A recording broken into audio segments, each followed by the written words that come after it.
welcome to season 4 of Tuesday Connect.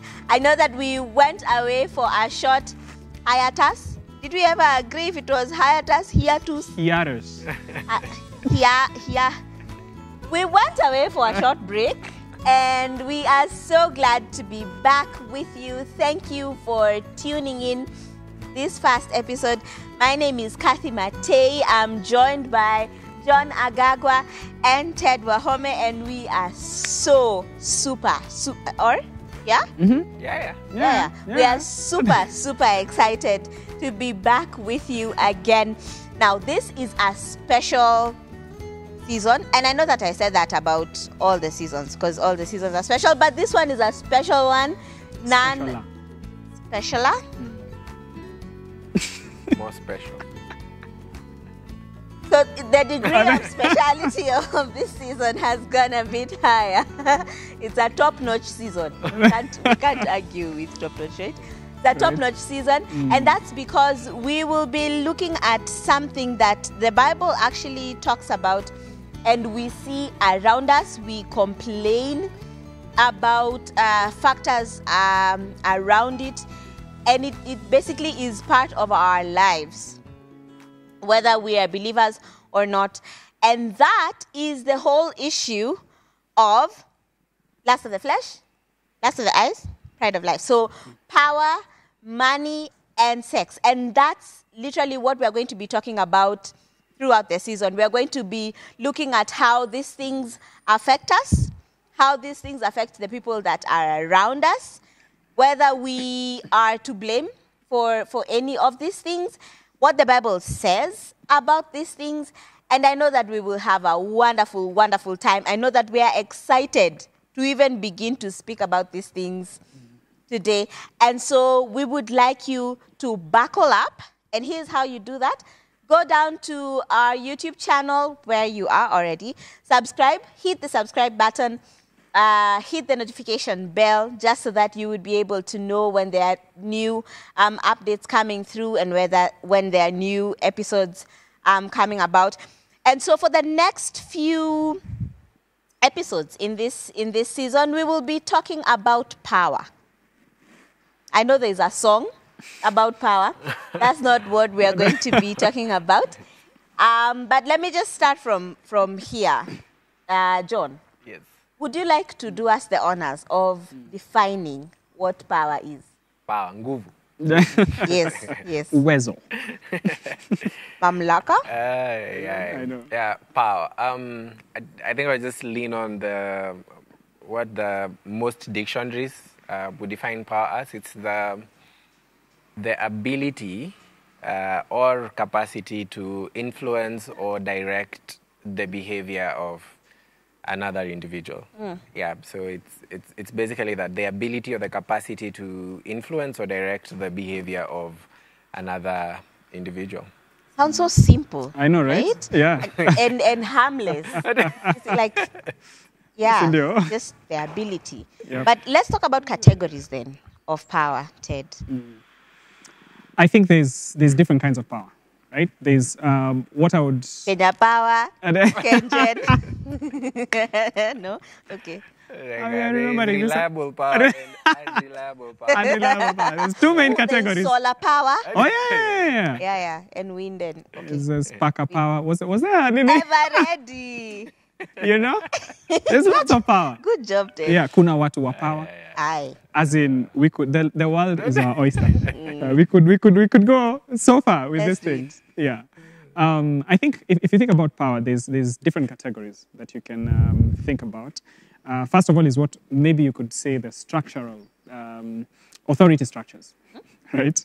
Earlier we were talking with John, and he was like, saying, no, as authorities, what is it? Authority structure. Authority structures. No, it's like structures of authority. Yeah. You know, What very are authority structures? Yeah. These are structures of authority. Deeper ways to see things. It's true. So there are those that have been enshrined actually in the Bible and in nature, I would say. So you have the family. That's an authority structure. You have parents who are over their children. Yeah. So that's an authority structure that is there. You have the state, government. All of us live in in a republic where we are responsible to the government. And then we have, of course, what else am I forgetting?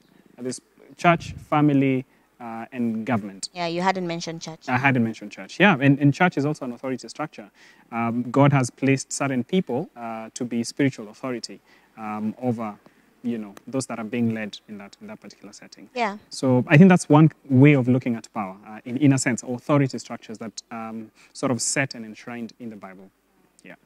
How about the kind of power that's not part of what Ted has talked about, John? Because I know all of us, at some point in our lives, in the places that we're in, we wield some kind of power. Yeah.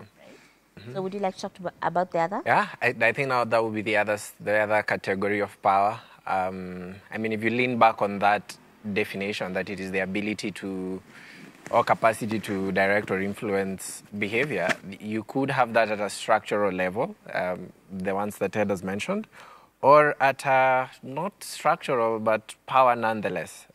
So that you'd sort of loosely call that unstructural power. Sure, like authority structure unstructural. There's no structure for each nonetheless, but it is a power. It's an influence for that matter. So one of the ways to think about that would be, for example, put it in the broad category of what you'd call social power. Different cultures give different things power. For example, if you're very educated in a particular culture, if you go to a culture that does not esteem education, you just grow up and you'll need to take care of goats, you'll be pretty powerless in that culture. Your education is not going to help you so much influence or direct the behavior of other people, just because it's not regarded as a powerful thing. But in that society, or say the society for hunting and gathering, if you're muscular and you're fast, then you're pretty powerful in that society, even though it's not structural. Yeah. But so obviously things like those, then there is a way to think about them in terms of power. So wealth has its sense of power, status has its sense of power, relationships have their sense of power. You could even argue about the maleness of being male or the femaleness of being female has its own, you could call unstructural, gender-based power. So there are aspects of power that it is still power, but it's not necessarily structural in the sense of its state, family, or church. Yep. Now, I know that a lot of us can agree, and I know our viewers can agree as well, that power has really been in this country, in the world, in the different places. I mean, go anywhere, really, and you can mention an example of misuse of power, right? I don't know if there are any ways or any examples that you would like to put across. Yeah, John wants to start. Oh, yeah. John, I hear you like starting. Well, I think I'll just latch on the obvious. If you take the structural Side of power, sides so to speak. of power, so state, government, and church, it's pretty easy to see ways in which you can see that this power is being misused or abused. For example, especially in the political sphere, you find that sometimes people that have been set in government with authority to do a lot of good in the particular constituent or country or whatever level their power lies, sometimes we tend to abuse that power by either misusing public funds or dividing the people unnecessarily or wielding influence in a way that destabilizes the country or causes war and division and stuff like that. And even sadly still in the church, there have been many cases of where people who wield spiritual authority have abused it. When you hear cases of pastors who, either sexually defrauded their congregation or people who would use their spiritual authority to, wield in a sense, fear over the people so that they honor them, sometimes exalt them to the place of God because you're afraid of the consequences if I don't treat the man of God, in a certain way. I mean, that's a sense in which that particular power is being abused, or the myriads of examples in which you'll see people who've grown up in broken families because the parents in one way or the other abused their power as the authority of the children and abused children. So there are many ways in which it's clearer, especially in the structural side, that you have power and you are misusing and abusing it. Yep. I have an example.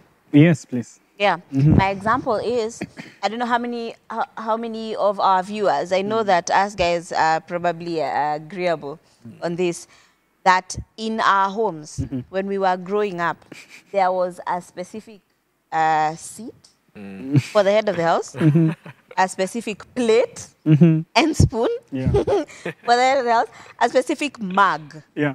Yeah, the biggest one, the one that has, for the head of the house. Yeah.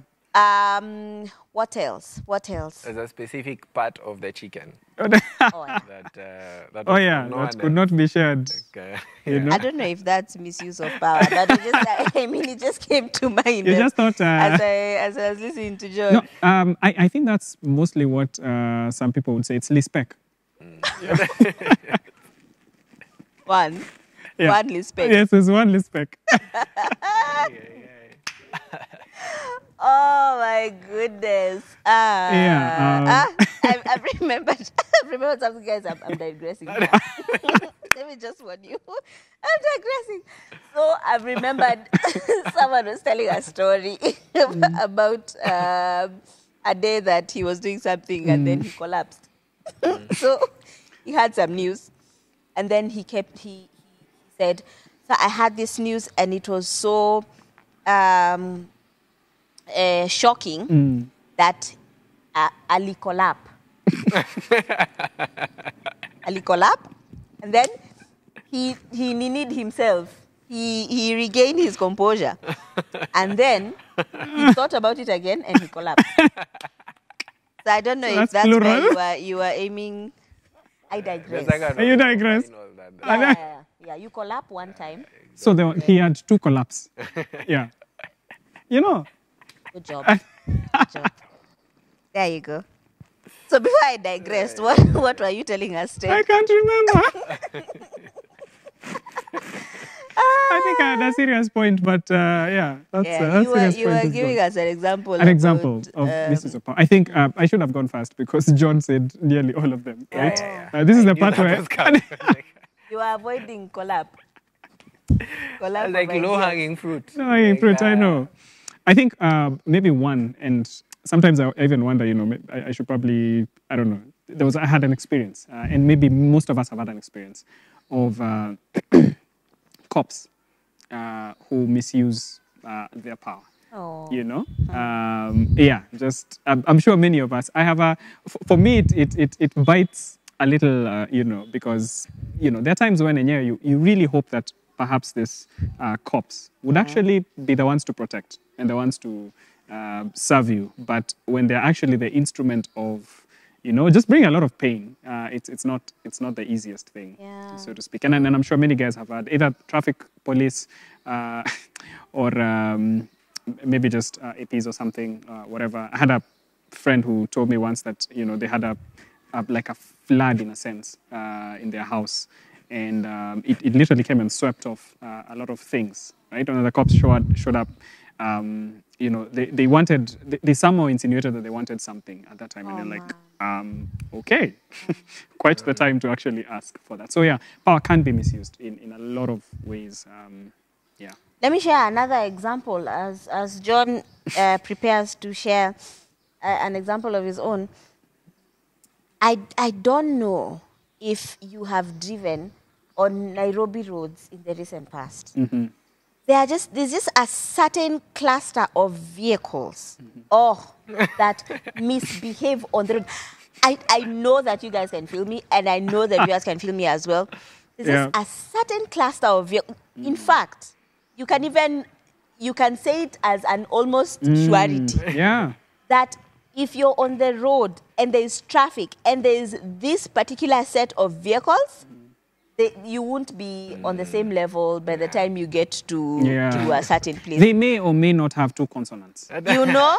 You know, just random. Yeah. And they may or may not be a certain color. You know?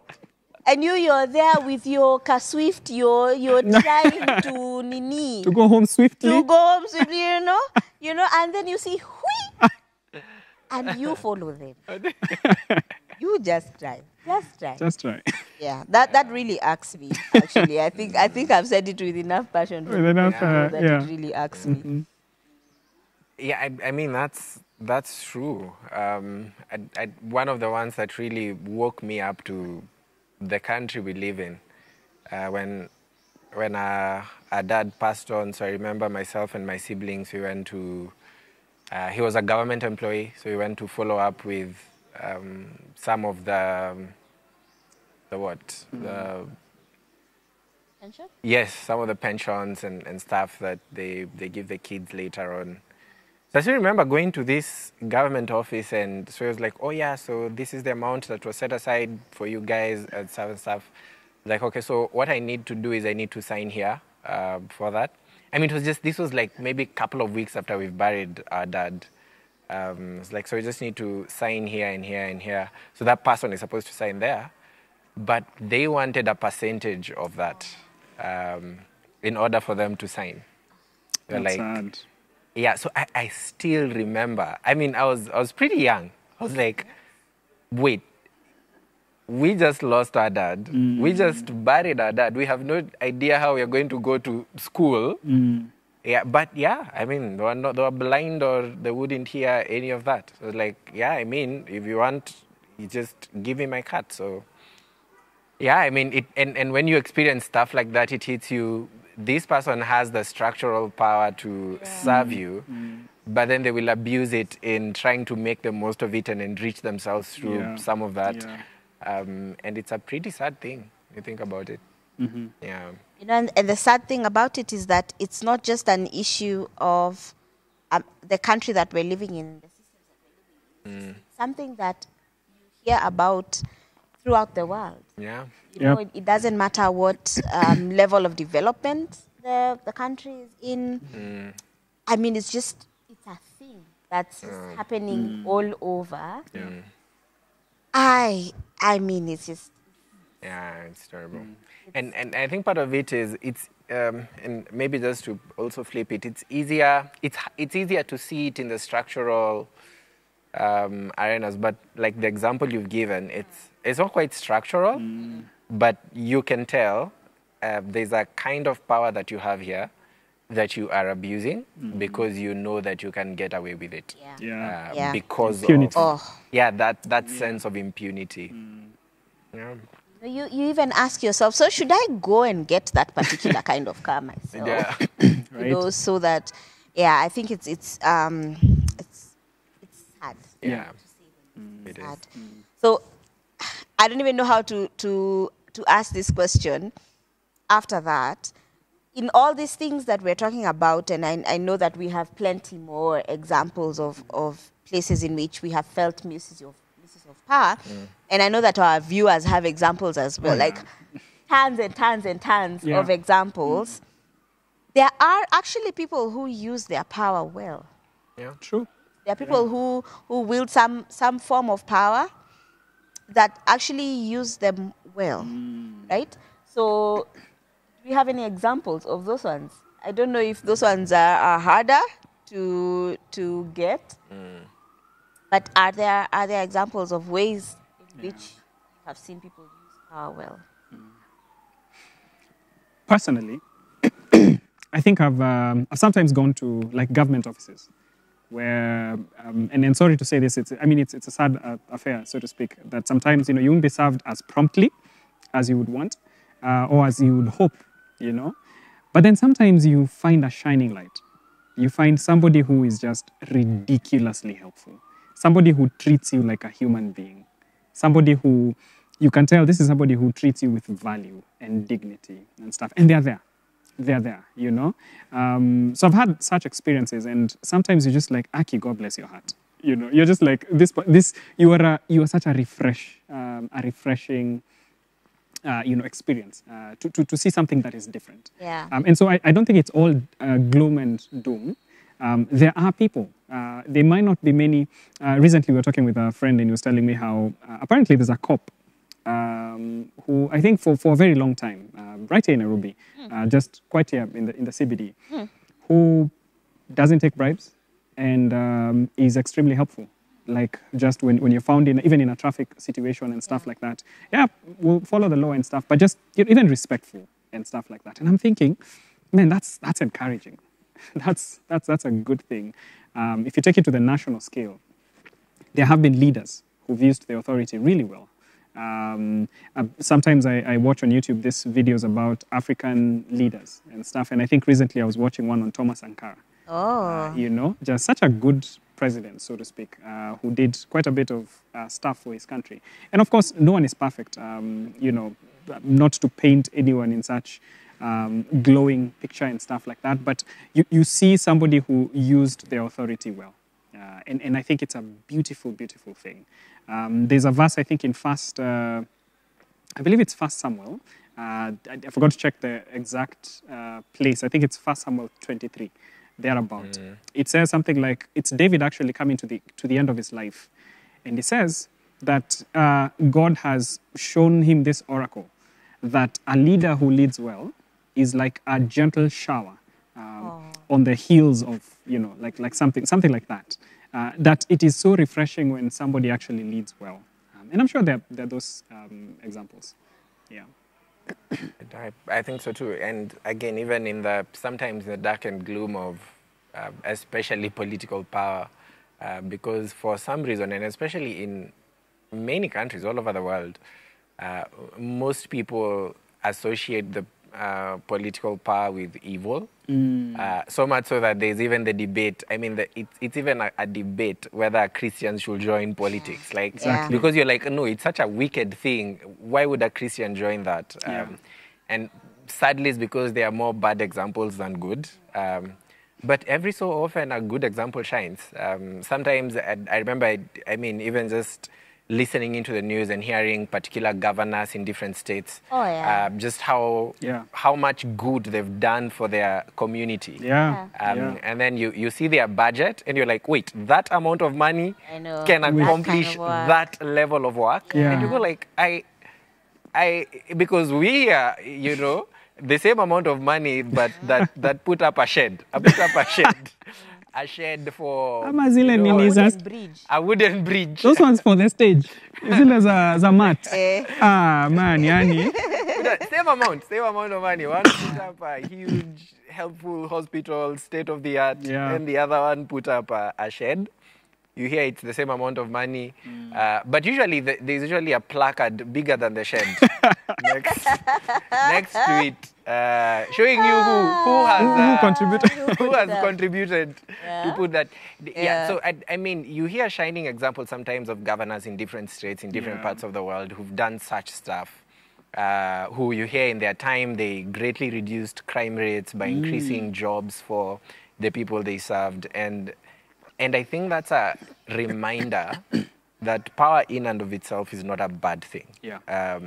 Because sometimes, and especially in this conversation, the temptation sometimes is to think that, even the language we use, there's a reason we use it, and I'm not discounting it, but, the unholy trinity of power, sex, and money.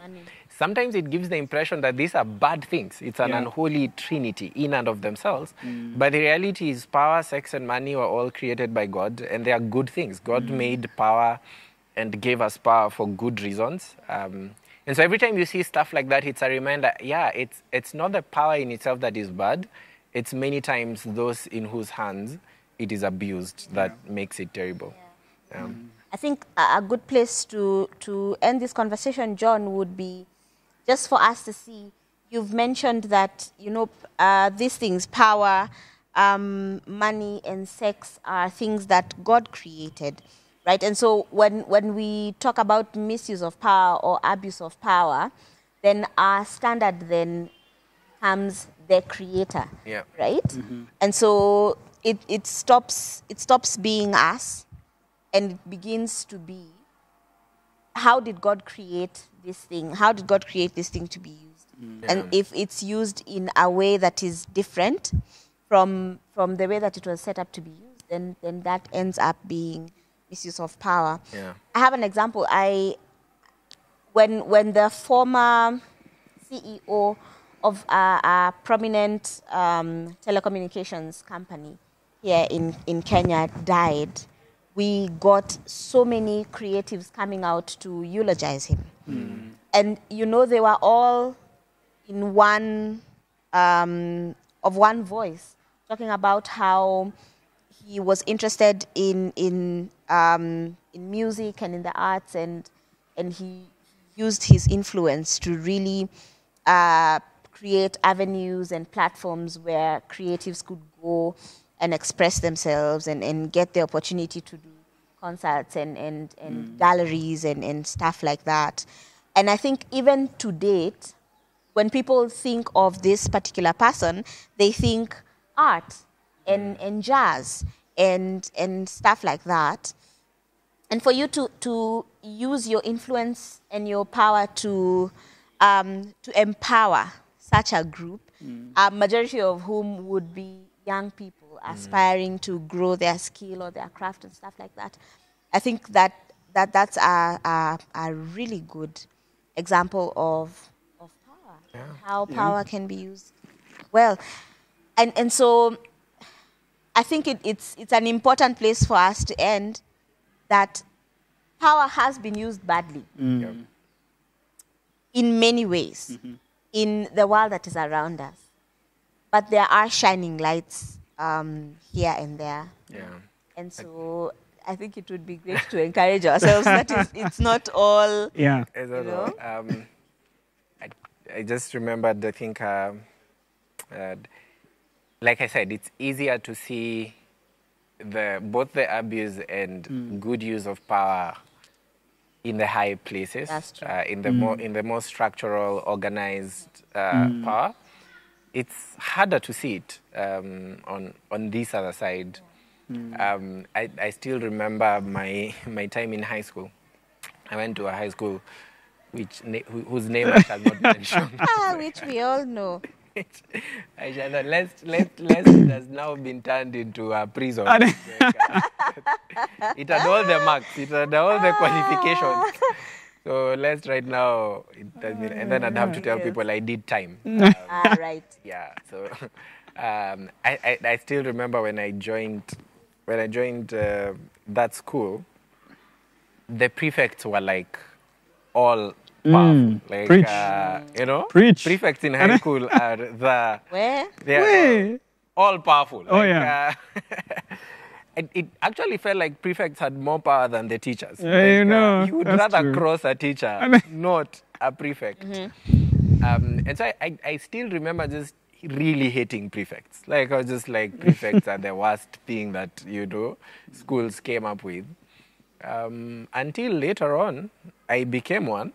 and I just saw how. I mean, from where I'm standing, the power you have as a prefect, it's very little power. Like when you finish school, there's perceived power and real power. Real power. And you look back, but I mean, I'm ashamed to say it, but in many ways, I abused my power as a prefect.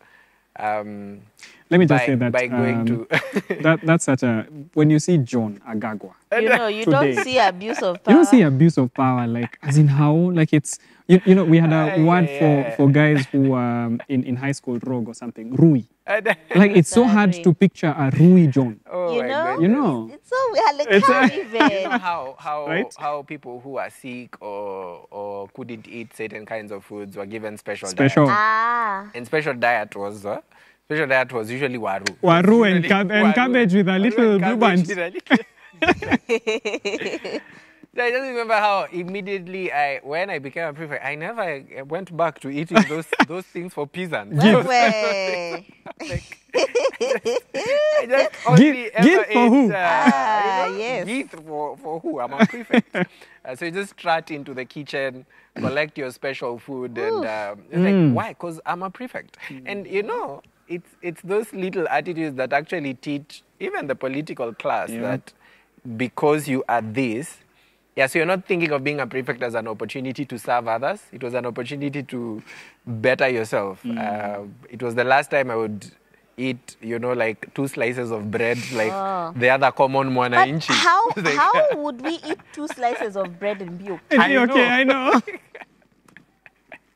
I should just stop because now people are wondering how many slices of bread do you take? Yeah, but I don't get it. So I mean, just even at that young level, you do see ways in which we abused power.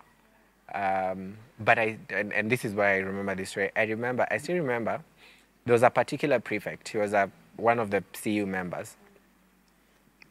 I think he taught us the way to use power to serve others.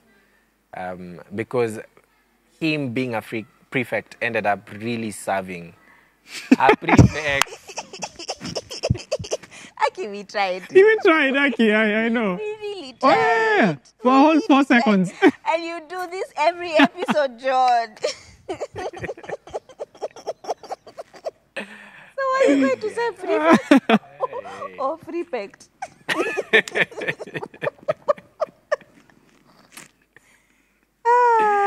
So you're prefect. This prefect. I mean, he would help around when we were doing the duties. We could wash the dorms together. When he'd asked you to, you know, like maybe the dorm area is dirty and be like, hey, can you come help? As he's asking you to help, he himself was actually picking stuff on this other side and cleaning. And I remember all of us would say, I mean, that looks like why God would give power. That looks like why power was given, to use it as an instrument to serve and not as an instrument to oppress. So I think even from a younger age, you actually see both examples, and then they become clearer and clearer as you're opened to the world. Oh, that's an interesting place to finish this episode, just by thinking about the responsibility that we have, how power. So next week, guys, we delve deeper into this issue of power, and we will be talking specifically about politics and how there's been misuse there, and if there's any good ways that power has been used there. And so we would like you to join us for next week's episode of Tuesday Connect. Until then, thank you for joining us for this one. We hope that you will tell a friend to join us for next week's episode. But until then, God bless you and see you next Tuesday.